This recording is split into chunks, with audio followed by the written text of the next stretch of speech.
Hey everyone, Ross McCorkle here with another episode of the Depot 180. I'm back from the 2026 NFL Scouting Combine with plenty of intel about what the Steelers were up to throughout the week. They met with 45 players formally at the Combine, several more informally, and we have those tracked, at least many of them, on SteelersDepot.com.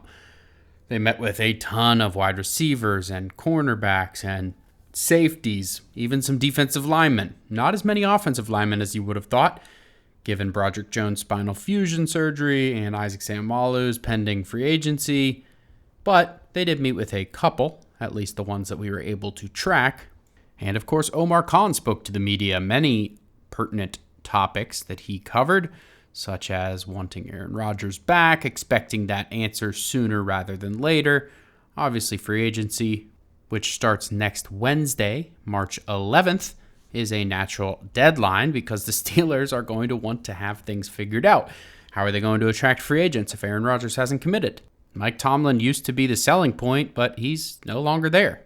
Are people as excited about playing for Mike McCarthy as they were for Tomlin? Probably not. And the Steelers could conceivably go after a quarterback in free agency if Rodgers doesn't want to keep playing.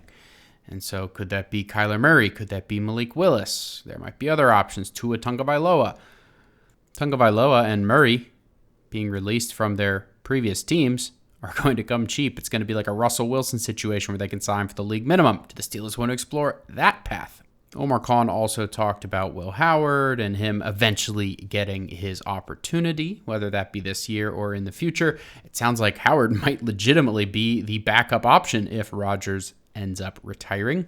But it's very clear that Art Rooney II wants to compete, and so that's what they will do. I have a hard time imagining they'll just hand the keys over to Howard without a veteran in place with all of that in mind.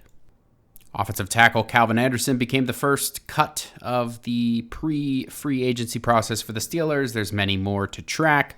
Of course, some of the pertinent ones, Jonnu Smith and Pat Freiermuth, Malik Harrison, and others. We will keep you up to date with all the latest on SteelersDepot.com. Let me know how you enjoyed the video on Twitter at Ross_McCorkle. And as always, visit SteelersDepot.com for your latest and greatest Steelers breaking news and analysis.